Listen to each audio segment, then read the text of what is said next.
사랑하는 성도 여러분, 시청자 여러분, 주님의 사랑 안에 평안하셨는지요?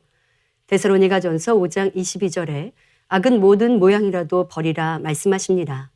우리가 너무나 사모하는 이번 주제인 의인이 되려면 악은 아무리 작아 보이는 것도 버려야 하지요. 악은 하나님의 마음인 선과 진리와는 반대이기에 하나님으로부터 응답과 축복도 받을 수 없습니다. 악을 버릴 때 우리의 마음은 선으로 채워지며 그렇게 하나님의 형상을 닮아가는 만큼 믿음도 성장하는 것입니다. 이 시간은 의인되고 응답과 복을 받는 데 방해가 되는 자존심에 대해 살펴보며 이것이 믿음과는 어떤 상관이 있는지에 대해서도 말씀드리겠습니다. 자존심이란 남에게 굽히지 않고 스스로의 가치나 품위를 지키려는 마음이라 합니다. 세상 사람들은 이 자존심을 자신의 삶에 있어 굉장히 중요하게 생각하여 자존심을 버리면 시체라 표현하기도 합니다. 하지만 이 자존심 때문에 가정의 화평이 깨어지고 사람 사이에 불목하게 되는 일들이 많이 생기지요. 더 나아가 자존심을 세우려다가 망하는 경우도 있고 반면에 자존심을 굽힘으로 흥하게 되는 경우도 있습니다. 남유다의 마지막 왕 시드기야 왕은 선지자 예레미야를 통해 이르신 하나님의 예언을 무시하고 자신의 뜻만 고집하였습니다. 이스라엘 백성들이 하나님을 떠나고 범죄하니 이방 나라의 침략을 받아 어려움을 당하고 있었지요. 그 가운데 하나님께서는 바벨론에 항복할 때 평안할 것을 말씀하셨지만 시드기야 왕은 순종하지 않고 자기 자존심만 고수하다가 비참한 결과를 맞게 됩니다. 예루살렘 성이 1년 반 정도 바벨론 군대에 에워싸였고 성중에 기근이 심하고 양식이 다 떨어져 백성들의 고통은 날로 심해졌습니다. 결국 바벨론 군대가 성벽을 깨뜨리고 공격해오자 시드기야 왕과 군사들은 밤중에 도망을 갑니다. 그러나 결국 붙잡혔고 바벨론 왕은 시드기야의 목전에서 그 아들들을 죽이고 유다 귀족들을 죽였으며 시드기야 왕의 두 눈을 빼고 사슬로 결박하여 바벨론으로 끌어가서 그 죽는 날까지 옥에 가두었던 것입니다.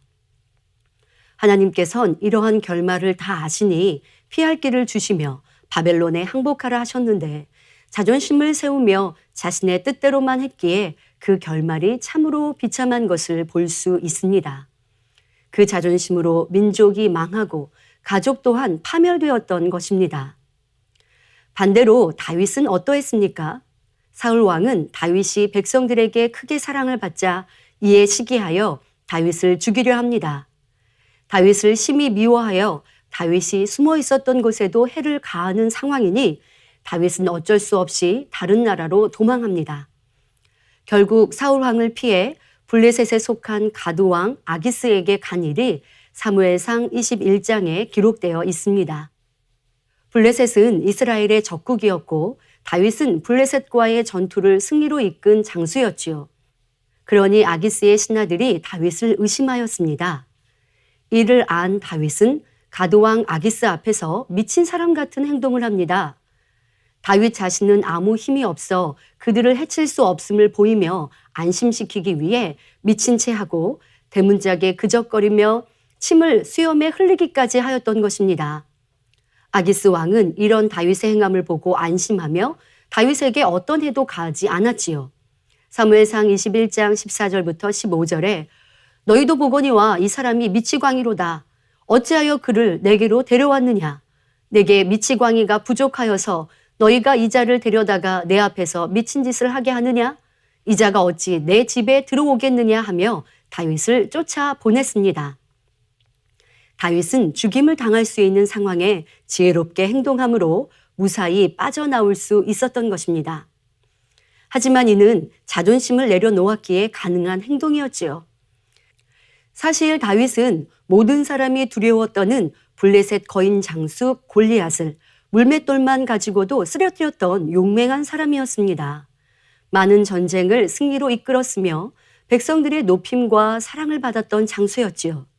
하지만 지금은 왕으로부터 쫓기는 상황으로 어딘가에 의탁하여야 하는데 그들이 자신을 받아줄지 외면하여 죽이려 할지 모르는 상황입니다. 이런 상황에서 자신의 권세나 위치를 생각하며 자존심을 내세운다면 지금 같은 어려움을 피할 수 없었을 것입니다. 그러나 자존심을 내려놓고 상황을 모면하기 위해 미친 척도 하였던 것이지요.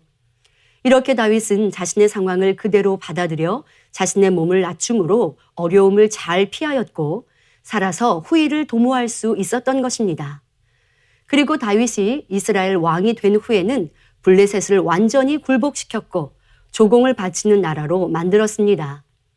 만약에 자존심 때문에 뻣뻣이 버티다가 그들 손에 죽기라도 했다면 이 얼마나 어리석고 미련한 죽음이 되었겠는지요. 그러나 자존심을 버리고 지혜롭게 잘 모면함으로 후일 위대한 왕이 될 수 있었던 것입니다. 이런 다윗은 하나님 앞에도 조금의 자존심이나 육신의 생각이 없었습니다. 정성껏 하나님의 법궤를 옮겨왔고 법궤가 다윗성에 들어오니 어린아이같이 춤을 추며 즐거워합니다. 하지만 이를 보고 있는 다윗의 아내인 미갈은 창피해하며 비아냥댑니다. 미갈은 사울 왕의 딸이었는데 아버지의 길을 받아 자존심이 강하였지요.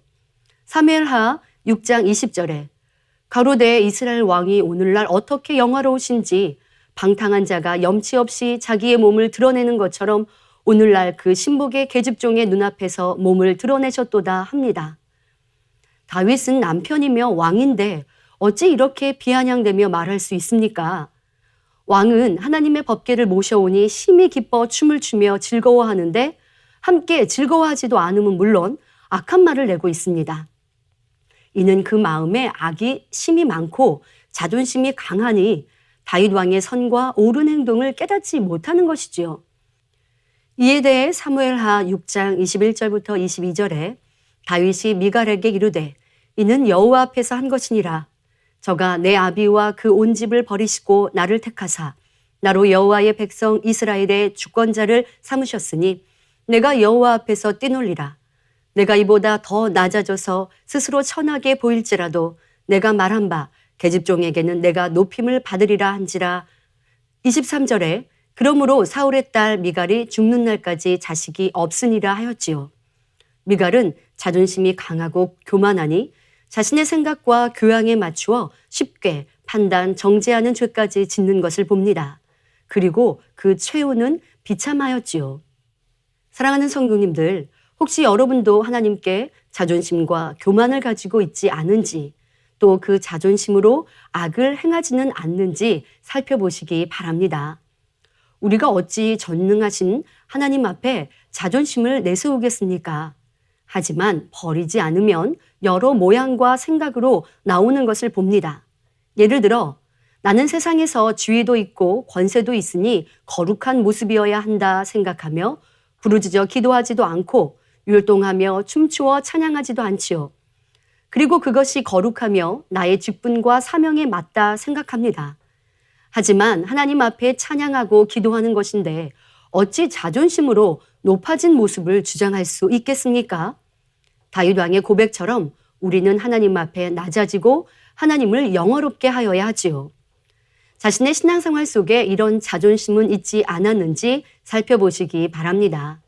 본문 말씀에도 자존심 없이 믿음의 고백을 드려 응답받은 수로보니게 여인이 나옵니다. 예수님께서 두로와 시돈 지방으로 가셨을 때의 일입니다. 더러운 귀신 들린 어린 딸을 둔 한 여자가 예수님의 소문을 듣고 곧 와서 그 발 앞에 엎드려 자기 딸에게서 귀신을 쫓아주기를 간구하였습니다.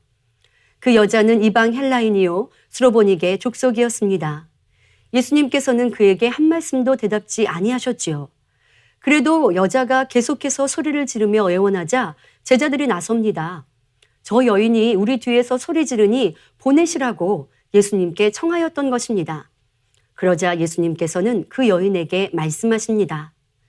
나는 이스라엘 집에 잃어버린 양 외에는 다른 데로 보내심을 받지 아니하였노라. 그러나 여인은 자신의 몸을 굽히며 겸비하게 다시 간청합니다. 예수께 절하며 가로되 주여 저를 도우소서. 그럼에도 예수님은 다시 매몰차게 말씀하십니다. 자녀의 떡을 취하여 개들에게 던짐이 마땅치 아니하리라. 이제 이 여인은 무시당하는 것 같은 말을 들었으니 자존심이 상하여 화를 내며 돌아갔을까요? 여인의 대답이 어떠하였을까요? 주여 올소이다마는 개들도 제 주인의 상에서 떨어지는 부스러기를 먹나이다. 그 고백에 감동되신 예수님께서는 돌연 이 여인을 칭찬하십니다. 마태복음 15장 28절에 여자야 내 믿음이 크도다. 내 소원대로 되리라 하셨고, 마가복음 7장 29절에 이 말을 하였으니 돌아가라. 귀신이 내 딸에게서 나갔느니라 말씀하셨습니다. 여자가 집에 돌아가 본즉 아이가 침상에 누웠고 귀신은 이미 나간 뒤였습니다. 자존심이 없는 믿음의 고백을 드려 응답을 받은 것이죠. 그럼 너무도 온유하신 예수님께서 왜 이 여인에게 개에 비유하는 말씀을 하셨을까요? 예수님께서는 여인에게 참으로 응답받을 만한 믿음이 있는가를 시험하시기 위해 그와 같은 말을 던지셨던 것입니다. 그런데 여인은 자기를 철저히 낮춤으로 그 시험을 능히 통과할 수 있었던 것이지요. 여인의 소망은 오직 자기 딸이 낫는 것입니다. 그러니 치료하시고 응답해 주실 수 있는 예수님 앞에 자신의 자존심, 어떤 것도 중요한 것이 없었던 것입니다. 오직 예수님을 통해 응답받고자 하는 마음이 이런 아름다운 믿음의 고백을 할 수 있게 했던 것이지요. 여러분도 치료받고 응답받기를 원하십니까? 물질의 어려움을 해결받고 축복받아 영광 돌리기를 원하십니까? 그렇다면 모든 자존심과 육신의 생각을 깨뜨리십시오. 자존심이 있을 때는 자신의 생각에 맞지 않는 것은 순종하지 않으며 불편해하니 참 믿음이 주어지지 않습니다. 반대로 자존심을 내려놓고 자신의 생각에 맞지 않아도 하나님의 뜻대로만 순종할 때 영적인 믿음이 주어지며 신속히 응답받을 수 있는 것입니다. 이는 나아만 장군이 치료받은 장면을 통해서도 잘 알 수 있습니다. 나아만 장군은 아람 나라의 군대 장관이요, 큰 권세와 힘이 있었지만 문둥병으로 인해 고통받고 있었습니다. 그런데 이스라엘 땅에서 포로로 잡아와 종으로 부리고 있는 여자아이가 이스라엘의 선지자를 통해 치료받을 수 있다는 말을 하는 것입니다. 나아만 장군은 그 마음에 선이 있는지라 선지자 엘리사의 능력에 대해 듣고선 믿음을 가지고 이스라엘로 향합니다. 많은 금과 은, 값진 의복을 정성껏 준비하여 수레에 싣고 멀리 엘리사 선지자를 찾아왔습니다. 그런데 어떤 일이 있었습니까? 정작 엘리사 선지자는 나와보지도 않는 것입니다. 단지 사환을 내보내어 요단강 물에 몸을 7번 씻으면 문둥병이 깨끗해진다 하는 것입니다. 나아만 장군은 대국 아람 나라의 크고 존귀한 자인데 이 얼마나 자존심 상하는 일입니까? 순간 자존심이 상한 나아만 장군은 분한 나머지 그냥 돌아가려고 했지요. 그런데 그의 종들이 권유합니다. 선지자가 어려운 일을 시켜도 순종할 것인데 요단강에 몸을 담그는 것이 어려운 일도 아니니 부디 순종하시라는 겁니다. 이에 나아만 장군은 그 자리에서 자존심을 버리고 마음을 바꿉니다. 그리고 선지자의 말 그대로 순종하여 요단강에 7번 몸을 담갔지요. 그런데 놀라운 일이 일어났습니다. 문둥병이 깨끗이 치료되어 어린아이의 살과 같이 된 것입니다. 이렇게 하나님께서는 우리에게 응답과 축복을 주시기 위해 시험하실 때가 있습니다. 이때 자존심과 육신의 생각을 내려놓아야 하지요. 그래야 온전히 순종할 수 있고 영적인 믿음이 주어져 축복을 받을 수가 있는 것입니다. 이렇게 의인은 자기를 낮추는 믿음을 가진 사람들이지요. 다시 말해 자존심 없이 자기를 낮추는 것이 참 영적인 믿음인 것입니다. 나아만 장군이 순간의 자존심을 내세우며 순종하지 않았다면 치료받지 못하였을 것입니다. 하지만 그는 하나님의 사람을 통해 응답받으리라는 믿음으로 나왔기에 자신의 자존심도 깨뜨리고 온전히 순종하여 응답받을 수 있었습니다. 이제 여러분에게 오는 믿음의 테스트를 잘 통과하시기 바랍니다. 자존심은 영적인 믿음을 갖는 데 방해가 된다는 사실을 알아 자신의 마음에 내재된 자존심, 악한 감정들을 신속히 벗어버려 하나님께서 원하시는 선하고 아름다운 고백만 이루시기를 바랍니다. 다니엘도 자존심 없이 겸손하였고 그로 인해 많은 축복을 받음은 물론 하나님께 크게 영광 돌리는 것을 볼 수 있습니다. 다니엘은 하나님께 많은 사랑을 받아 넘치는 지혜와 총명을 받았습니다. 그러니 누구도 알 수 없는 느부갓네살 왕이 꾼 꿈과 그 해석을 통해 왕의 고민을 시원하게 해결해 줄 수 있었습니다. 이에 탐복한 느부갓네살 왕은 다니엘 앞에 엎드려 절하였고 귀한 선물을 많이 주었습니다. 그리고 다니엘을 세워 바벨론 온 도를 다스리게 하며 바벨론 모든 박사의 어른을 삼았지요. 이렇게 지위와 권세가 높아졌지만 다니엘은 결코 교만하거나 스스로 높이지 않았습니다. 오로지 하나님께만 영광을 돌렸지요. 또한 그는 어떤 어려움에 처하거나 악한 이들에 의해 중상모략을 당할지라도 그들과 싸우지 않았고 또 왕을 괴롭게 하거나 힘들게 하지도 않았습니다. 다리오 왕을 섬길 때의 일입니다.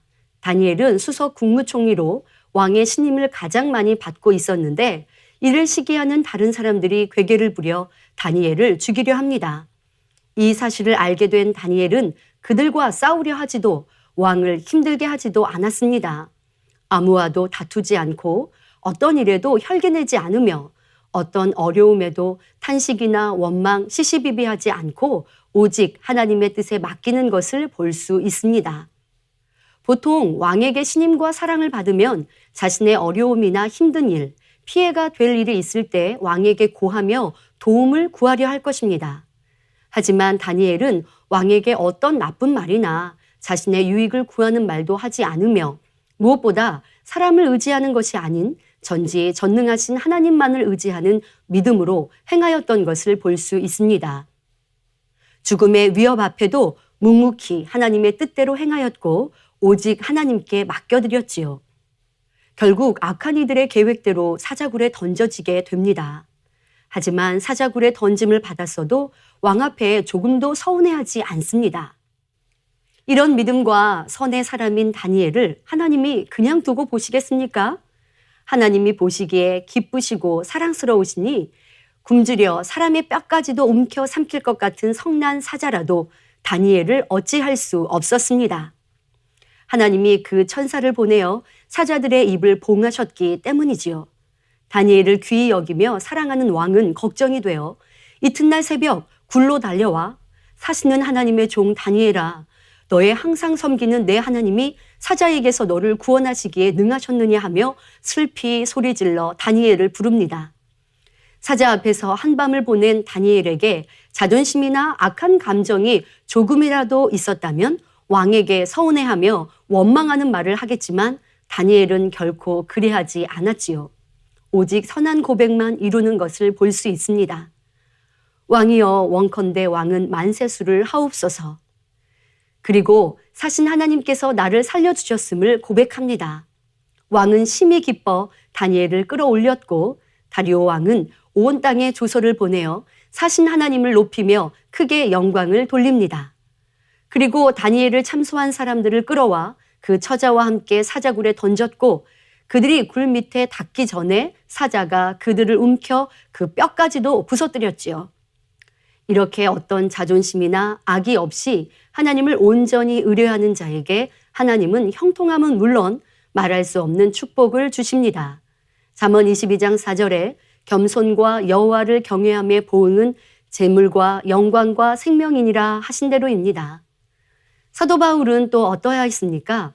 고린도후서 11장 22절부터 23절에 저희가 히브리인이냐 나도 그러하며 저희가 이스라엘인이냐 나도 그러하며 저희가 아브라함의 씨냐 나도 그러하며 저희가 그리스도의 일꾼이냐 정신없는 말을 하거니와 나도 더욱 그러하도다 하였고 빌립보서 3장 4절부터 6절에 그러나 나도 육체를 신뢰할 만하니 만일 누구든지 다른 이가 육체를 신뢰할 것이 있는 줄로 생각하면 나는 더욱 그러하리니 내가 8일 만에 할례를 받고 이스라엘의 족속이요 베냐민의 지파요 히브리인 중에 히브리인이요 율법으로는 바리새인이요 열심으로는 교회를 핍박하고 율법의 의로는 흠이 없는 자로라 말하고 있습니다.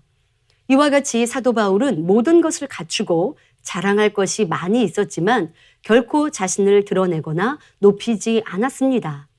오직 겸손히 주님만 높이는 신앙이었지요. 고린도전서 15장에 부활하신 주님에 대해 설명하며 자신은 만삭되지 못하여 난 자라 낮추어 말합니다. 고린도전서 15장 9절부터 10절에도 나는 사도 중에 지극히 작은 자라 내가 하나님의 교회를 핍박하였으므로 사도라 칭함을 받기에 감당치 못할 자로라. 그러나 나의 나 된 것은 하나님의 은혜로 된 것이니 내게 주신 그의 은혜가 헛되지 아니하여 내가 모든 사도보다 더 많이 수고하였으나 내가 아니요 오직 나와 함께 하신 하나님의 은혜로라 고백하고 있습니다. 디모데전서 1장 15절에도 죄인 중에 내가 괴순이라 하며 자기를 완전히 낮추었던 것입니다. 자신의 지식이나 권세를 의지하거나 내세움도 없었고 주를 위해 많은 핍박과 고난을 받으면서도 오직 기쁨과 감사의 고백만 있었습니다. 이러한 사도 바울이니 하나님께서는 그의 의로움을 보시고 놀라운 권능을 주셔서 큰 기사와 표적을 행하며 주님을 전하게 하셨던 것입니다.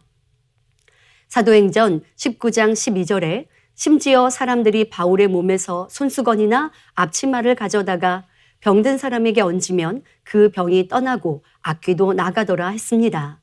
이미 성결되어 권능을 행하는 사도 바울이니 놀라운 표적을 행한다고 교만해지지 않았고 오직 하나님께만 주님께만 영광을 돌렸던 것입니다. 예수님은 어떠하셨습니까? 하나님의 아들이시며 온 인류를 구원하시고자 오신 예수님께서는 엄청난 기사와 표적을 행하셨습니다. 그 가르침과 권능을 보며 많은 사람들이 예수님을 쫓았습니다.